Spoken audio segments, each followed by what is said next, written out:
Ahora sí. Gracias, profe. Ya. No, a usted, muchas gracias por recordarlo. Bueno, decíamos entonces que estamos identificando qué desviaciones existía en este proceso antes del accidente. Y aquí estamos viendo que uno se dio de baja un reactor a través de un bypass, hechizo. También tenemos que se deshabilitó un agitador.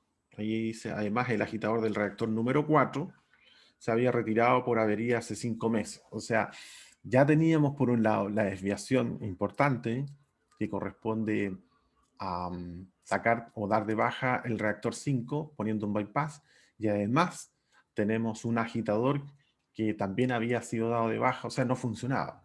Porque estas reacciones requieren agitación, es parte para el proceso de transferencia de calor. Entonces ahí ya tenemos al menos ya dos desviaciones bien identificadas. Y, bueno, el accidente se produjo precisamente por la rotura de esta unión provisional entre los reactores 4 y 6. Eso vendría siendo la causa inmediata. Aumento de la presión alcanzó los 9,2. Recuerden que la presión de tarado estaba fijada en 8,8. 8,8. Sobre esa presión se produce el siniestro, el evento no deseado. En este caso alcanzó a 9,2, dio más de lo que estaba previsto, resistió más a 9,2, colapsó. El control de presión se podría haber realizado venteando parte de los gases de los reactores a las antorchas. Bueno, ahí tenemos otra desviación, porque, por ejemplo, en el área de refinería de Concón, ustedes, los más observadores, seguramente se han dado cuenta que camino hacia Concón ven una llama. Bueno, eso no es una llama decorativa, es una llama que ayuda justamente al proceso de seguridad, porque todo aquel gas fugitivo se quema en esa antorcha. En vez de que quede dando vuelta por el ambiente, se toman todos esos gases fugitivos y se van a quemar a la antorcha. Esa era una posibilidad también acá, ventear y quemar los gases inflamables en las antorchas. Eso no estaba.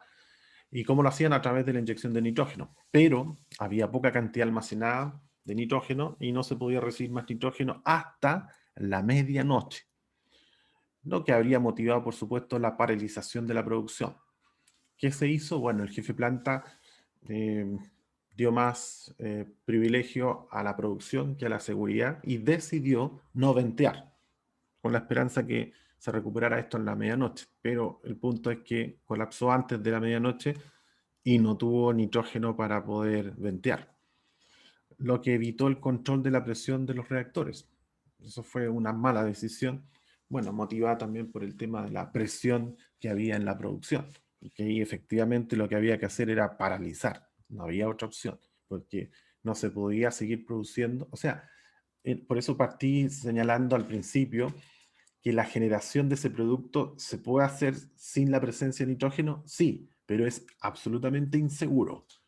Y dado como que se podía hacer el producto, bueno, se decidió no considerar inyectar nitrógeno o no considerar el aspecto de seguridad y seguir generando el producto, pero con un nivel de inseguridad notable que finalmente terminó en un accidente. Aquí aparece un análisis de las causas, no lo voy a leer porque es bastante extenso y la idea es dar espacio al taller, pero va a estar disponible. La conclusión final de todo esto eh, está principalmente en lo siguiente. Si se dieron cuenta, cuando partí en la presentación hablé de desviaciones, y efectivamente la máxima del HAZOP es que si yo soy capaz de identificar las desviaciones, voy a ser capaz de poder prevenir accidentes. ¿Por qué? Porque según Klest, que vendría siendo el gestor de esta técnica, Klest decía lo siguiente, decía, todos los accidentes, sin excepción a la regla, se producen por desviaciones. Por eso es que si yo soy capaz entonces de identificar las desviaciones, voy a poder evitar esos accidentes. Ese es más o menos todo el desarrollo de la técnica de Hassó. Desviaciones. ¿Por qué? Porque las desviaciones son la razón por la que se generan los accidentes. De tal manera que mi rol fundamental a través de esta técnica es identificar dichas desviaciones para evitar que se produzcan estos accidentes. Eso es, en resumen, la técnica de HACCP. Bueno, es una técnica estructurada, sí, es bastante estructurada, bastante sistemática. En el análisis de riesgos diría yo que es la más sistemática que existe. Tiene una serie de pasos del orden de 25 pasos que hay que seguir y hay que entrar en una especie de loop hasta finalmente avanzar con todos los elementos que están involucrados en el proceso. Se utiliza principalmente para problemas operacionales en procesos químicos, generalmente documentado a través de diagramas de proceso e instrumentación, los P&I. Esto, Piping and Instrumentation, que fue los que vimos nosotros en clases de dibujo. Ahí vimos, y creo que también acá al inicio cuando partimos viendo control automático, ahí repasamos los planos P&I. La técnica de HACCP ha ido evolucionando y se está utilizando HACCP ya no solamente en la industria química, en la industria petroquímica, sino que también en algunas operaciones mineras, porque antes se decía que HACCP era exclusivo para líneas. Donde existan líneas, o sea, donde exista piping, eso es, donde existan cañerías, a eso se está refiriendo, se puede aplicar HACCP. Si no hay cañería, no se puede aplicar HACCP. Bueno, eso ha ido perdiendo fuerza porque eh, la mecánica que está de fondo detrás de HACCP es muy potente y que puede ser utilizada prescindiendo de esas cañerías y se puede analizar equipos que no tienen cañerías. Y algunos ya han hecho algunas modificaciones a la técnica y ha sido bastante útil. Sí, por eso en algunos papers ya del año 2015 en adelante empezaron a aparecer algunas modificaciones o el HACCP modificado y se puede ya utilizar en forma más amplia y extendida en otros procesos, no necesariamente alineados con los planos P&I. ¿Cómo se trabaja en el estudio de HACCP? Se inicia con la subdivisión del proceso en una serie de partes y ahí aparece el concepto de nodo sobre un grupo de técnicos de distintas especialidades. Este grupo de técnicos es vital, no solamente en HACCP, ¿ah? Esto es vital no solamente en HACCP porque si uno trabaja con un equipo no muy bueno, equipo me refiero a equipo de personas que están detrás de este método, los resultados también no van a ser buenos. Hay que buscar siempre equipos de trabajo que sean de primera línea. ¿Y eso qué significa? Que si vamos a hacer un estudio HACCP, tengamos al ingeniero planta que ya lleva sus años en la empresa, mínimo unos 5 o 10 años, pero no hay un ingeniero planta junior que está recién ingresando a la empresa y que lleva recién un mes y está en un proceso de training. Entonces no es elegible, no es elegible porque podrá saber mucho de HACCP, pero no conoce la planta. Y a nosotros nos interesa gente que conozca el proceso, que conozca las operaciones. Entonces por eso necesitamos gente con experiencia en esas áreas para poder obtener buenos resultados del análisis HACCP.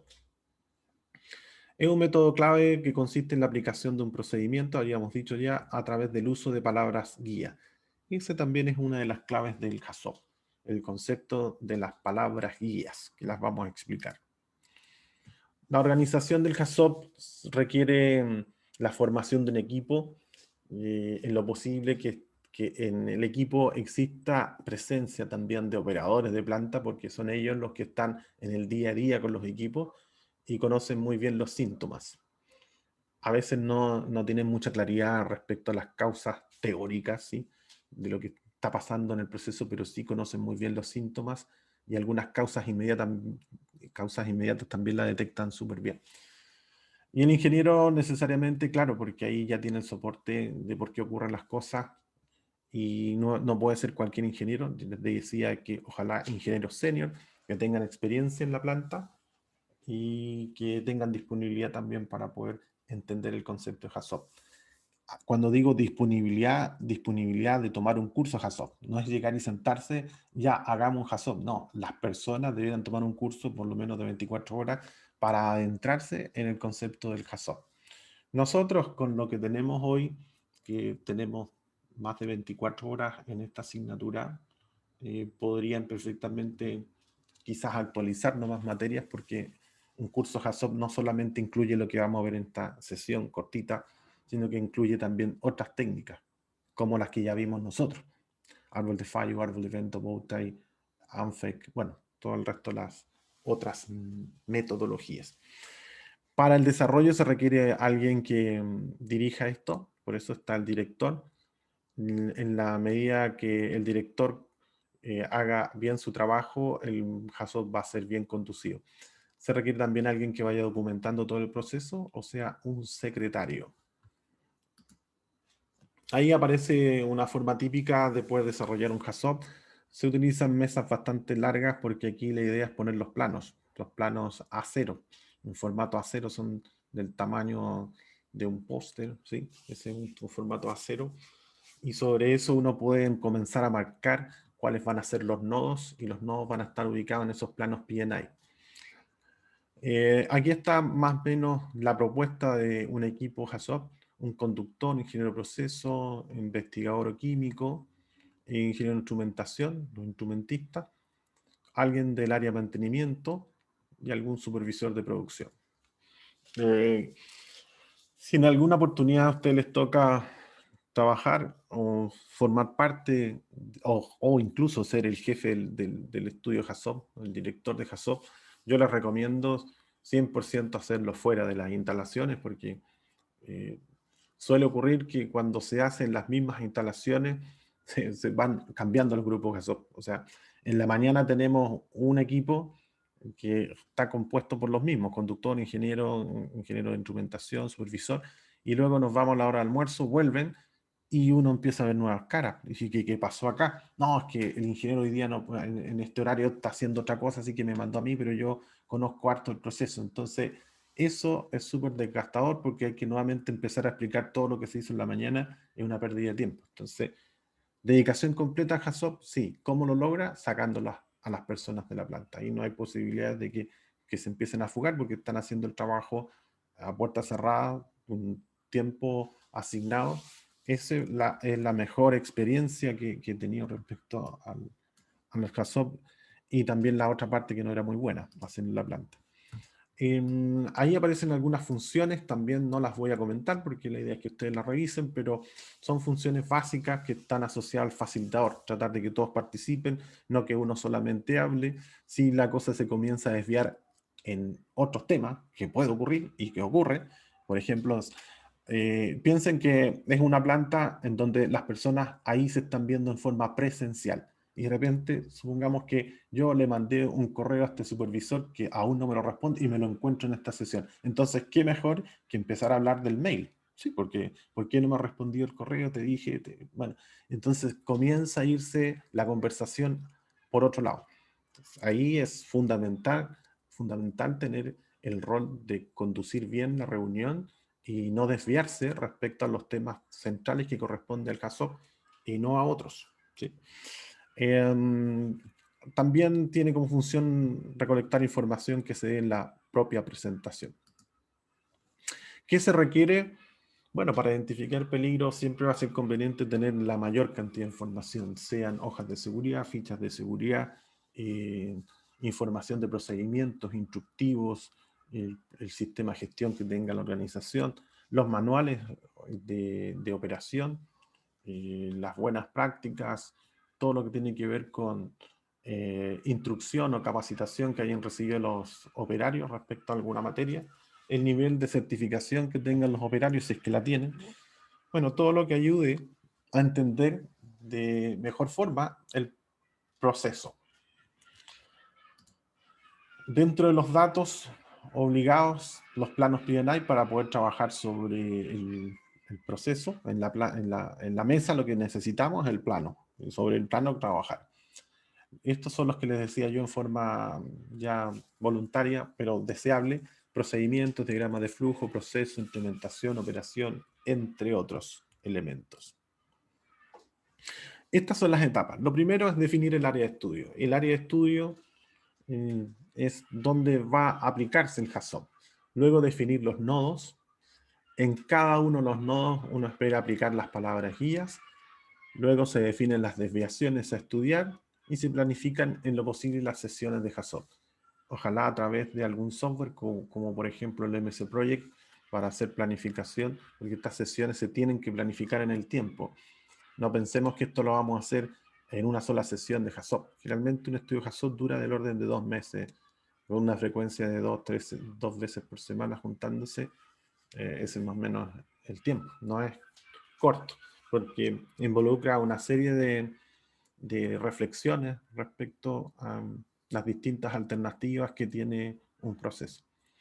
Finalmente se cierra con un informe, se hace un resumen ejecutivo, conclusiones y los acuerdos que son recomendaciones. Son recomendaciones, no es que usted resuelva el tema, sino que el informe debe ser muy breve, señalando cuáles son las recomendaciones y después se espera que lo que haga, digamos, que se cuantifique económicamente cuánto cuesta cada una de las recomendaciones. Eso lo podrá derivar con alguna unidad que se encargue de cotizar todas las recomendaciones que se hicieron. Por ejemplo, la instalación de alarmas redundantes podría ser una de las recomendaciones. Ya, comenzamos entonces. Lo primero es conocer cuáles son las palabras guías, ¿sí? Parámetros y palabras guías. Para plantear las desviaciones en los nodos, se utilizan palabras guías que se aplican, por supuesto, en los parámetros. ¿Cuáles son los parámetros? Los que tenemos acá. Hay más, por supuesto. Aquí solamente puse los que más se utilizan. Caudal, nivel, temperatura, presión, composición, fase, nitrógeno, transferencia podría ser también. Bueno, son parámetros. Estos son los que están presentes en cualquier proceso. Y la palabra guía es lo que justamente nos permite comenzar a pensar el por qué, por ejemplo, se puede provocar más caudal o más nivel o más temperatura o más presión en algún proceso en particular. O sea, nos activa el pensamiento divergente, ¿sí? Porque hay algunos que no tienen la misma razón o la misma causa por la que se está generando eso, por eso es un poco divergente, porque eso ayuda mucho, por eso es que se requieren equipos que tengan distintas disciplinas. Si yo uno la palabra guía con el parámetro, formo la desviación. Entonces, ahí aparece en el lado derecho la desviación. Desviación 1, más temperatura. Desviación 2, caudal inverso. Otra composición, fallo de nitrógeno. Esas son algunas alternativas. Esto es solamente para entender cómo construir la desviación. La desviación se construye sumando la palabra guía más el parámetro. Yo no comparto mucho el concepto parámetro, para mí debiese ser variable, porque el caudal justamente va variando, el nivel también, pero bueno, siendo fieles con la metodología, se llama parámetro. Aquí tenemos un ejemplo. Se define el área de estudio. El área de estudio, supongamos que este es un extracto de un plano PNI. Ahí se toma como ejemplo el depósito regulador o el drenaje purgado. Serían áreas de estudio distintas. Y esas áreas de estudio son las que se comienzan a estudiar. Luego se identifican los nodos. Los nodos en este ejemplo, son los piping, son las líneas. Cada una de las líneas es un nodo. Cada una de las líneas es un nodo. Nótese que en la medida que esto ha ido evolucionando, ahora incluso se habla de sistema, por ejemplo, esto puede ser completo, todo esto es un sistema de refinación, supongamos, un sistema de hidrogenación, podría ser cualquier sistema, y yo lo que voy haciendo es tomar nodos, y los nodos podrían ser equipos. Esa es la otra mirada. O sea, el nodo ya no es el piping, sino que es el equipo. Y el equipo debe tener alguna condición de diseño. ¿Para qué fue diseñado? ¿Sí? Que viene siendo el concepto de la intención. ¿Para qué fue diseñado este? Bueno, para almacenar líquido. Bueno, entonces la intención es almacenar líquido inflamable. Esa es su intención. Entonces yo ahora debo ocuparme de qué es lo que afecta a esa intención. ¿Qué no permite que esa intención se cumpla? Y ahí aparece el concepto entonces de desviación. ¿Qué desviación evita que esa intención se cumpla? Ahí está entonces eh, el principio de HAZOP. Aquí tenemos otro plano PNI en donde uno puede elegir, insisto, esto como sistema área de estudio y comenzar a tomar a cada uno de estos equipos como nodos, o alternativamente puedo tomar esto como área de estudio y cada una de estas líneas las tomo como nodo. Va a depender del nivel de rigurosidad que esté desarrollando el equipo HASOP o el nivel de, de desarrollo específico de cada unidad. Ahí está la unidad y yo podría considerar estos como nodos que vendrían siendo las líneas. Aquí tenemos, por ejemplo, el nodo 1, la unidad de recuperación, que estaría dado por acá. Tipos, ahí aparecen los equipos que están asociados al nodo 1, equipo de destilación, y las condiciones que vendría siendo la intención del diseño. Y parte hablando de más flujo o alto flujo, más flujo que el que corresponde. Y ahí aparecen las causas, estas son las consecuencias, las salvaguardas o también conocido como dispositivos de seguridad. Fíjense, ahí aparece un PSB que ya lo hemos visto en varios talleres, es una válvula de un presostáto. ¿Y cuáles son las recomendaciones? Bueno, ahí fíjense, generalmente las recomendaciones asociadas a HACCP siempre van a ser alarmas redundantes, porque con esto no logro controlar, entonces necesito que alguien me avise antes. ¿Cómo? A través de una alarma de alto flujo. Entonces, para evitar que ocurra el alto flujo, instalo una alarma de alto flujo para que me alerte de poder tomar acción antes de que se produzca el evento no deseado, que vendría siendo pérdida de producto. Aquí aparecen ejemplos de la misma tablita anterior, pero ya con algunos criterios, ¿sí? Por ejemplo, nivel, ¿cuándo ocupo no nivel? Cuando no hay nivel. Puede ser por desperfecto en un sensor, tanque de combustible vacío, tanque de aceite bueno, vacío, depósito de agua de enfriamiento. Bueno, ahí son algunos tips de por dónde puede estar la causa de por qué existe, por ejemplo, más flujo. Más flujo, nivel de agua de enfriamiento alto. Podrían ser algunas explicaciones. Es un poco para sondear. Nótese, eso sí, que no todas las palabras guías, junto con los parámetros, este vendrían siendo los parámetros, aquí están las palabras guías, van a tener sentido. Por ejemplo, no temperatura no tiene ningún sentido, que siempre va a haber temperatura. Que la temperatura esté a 0 grados no significa que no hay temperatura, o no presión, tampoco tiene sentido, porque siempre hay presión. El que esté trabajando vacío no significa que no tenga presión. Entonces, hay algunas que se tienen que eliminar porque no tienen ninguna lógica considerarlas. No flujo sí tiene sentido. O sea, efectivamente yo puedo tener no flujo. ¿Por qué? Porque corto el cierre o cierro la válvula, o a lo mejor la válvula está agripada y no me permite abrirla, está cerrada, está fallando en no flujo. No hay flujo porque la válvula está fallada. Ahí aparece un control de válvula, justamente falla del control de la válvula. Ahí aparecen los mismos, las consecuencias, las medidas que hay, las salvaguardas.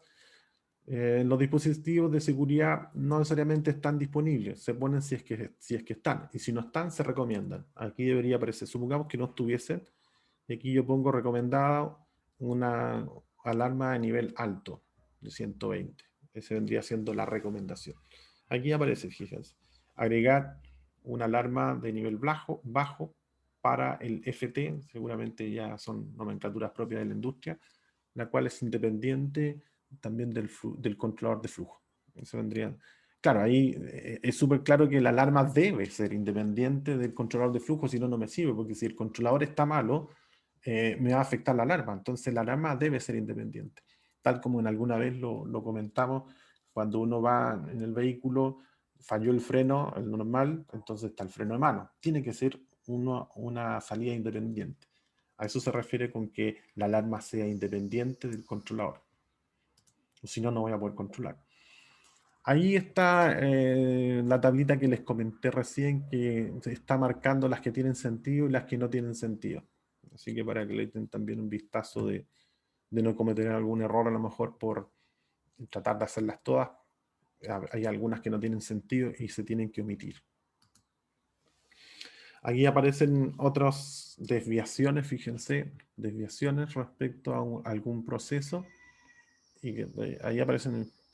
Este ya es un cuadro resumen después de JSOP. Cuando uno termina el JSOP, puede comenzar a marcar los equipos que fueron revisados y cuáles son las desviaciones que generaron más ruido. Y por ejemplo, en el caso de un compresor centrífugo, está la alta succión, la presión de alta succión. Ahí este como el resumen. Y entonces yo puedo revisar cada uno de estos, rankearlo y decir cuál es más urgente o cuál requiere atención más urgente. Pero esto es un cuadro resumen. Este no es un JSOP, es el resultado de un JSOP.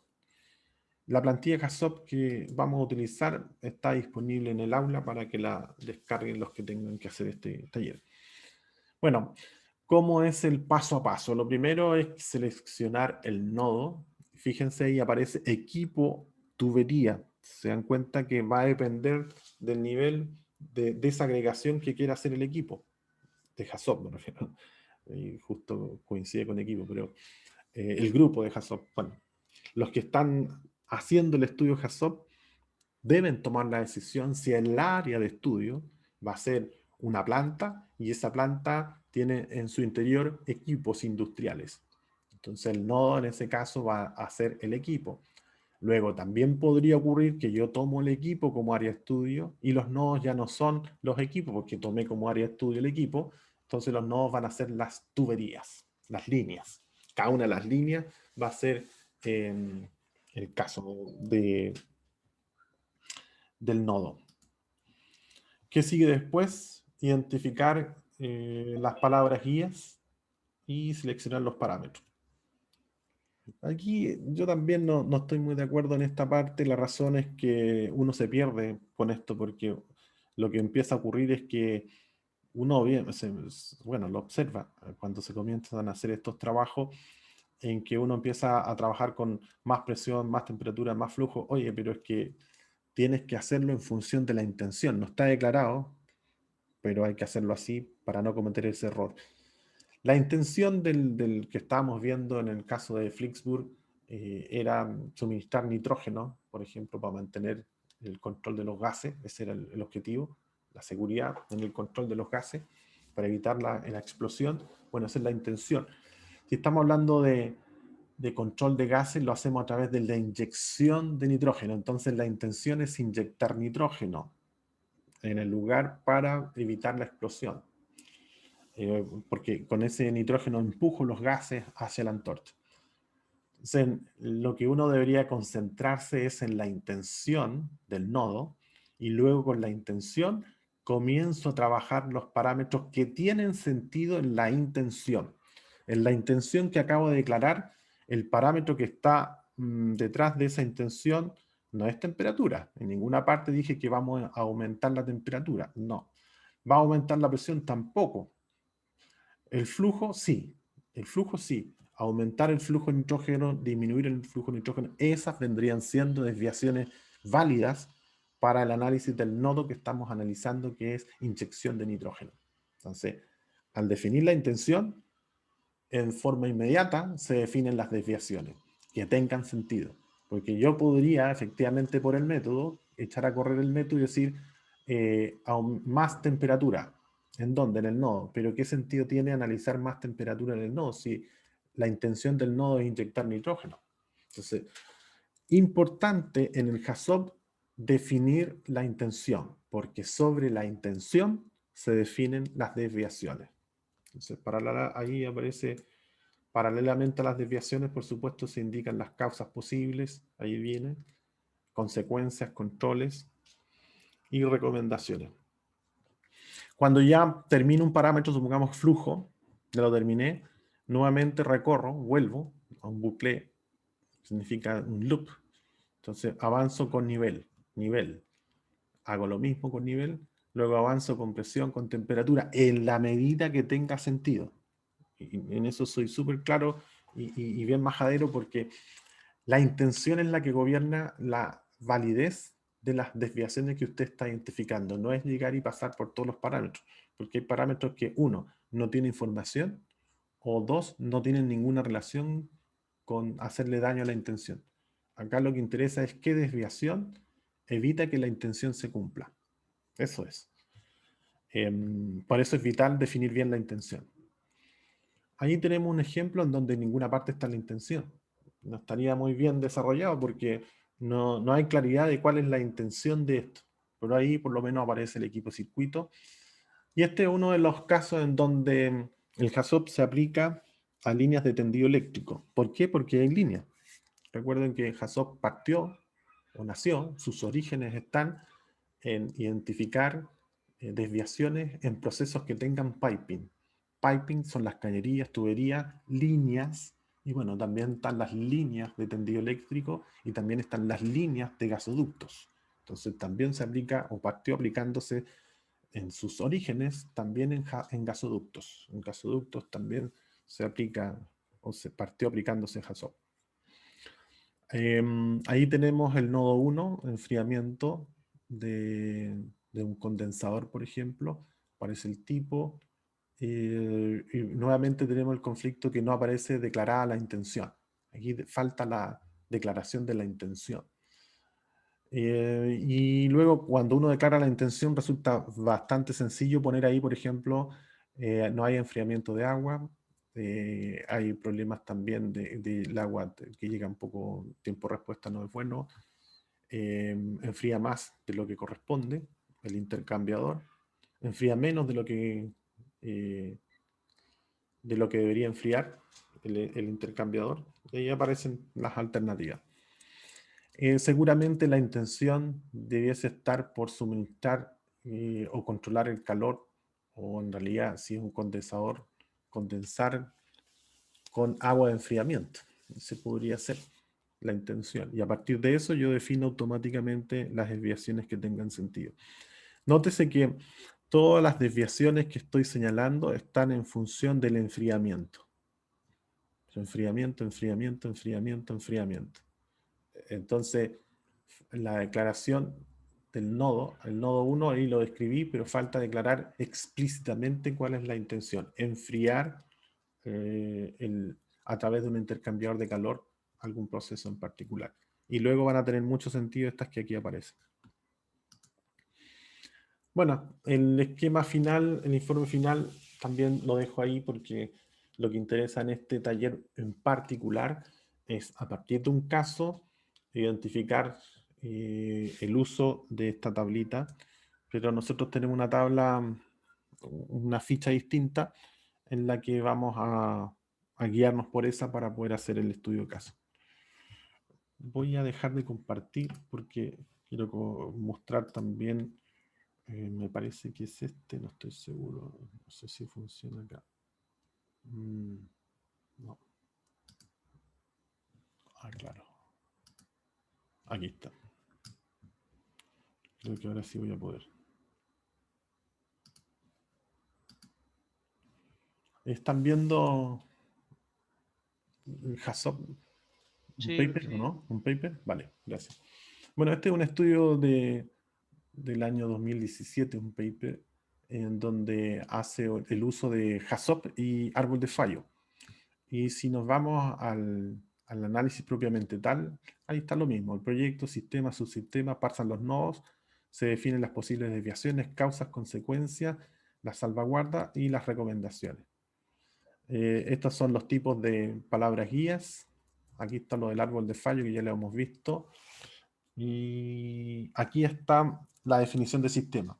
Aquí está la descarga del buque, almacenamiento de productos en tanque, carga de productos en camiones, y cada uno declara también sus subsistemas. Subsistema de conexión al terminal, transferencia a tanques, llenado de tanques, por ejemplo. Y ahora define los nodos. Y los nodos los definen aquí como las operaciones, abriendo válvulas, por ejemplo. Y ese abriendo válvulas vendría siendo el 1.21.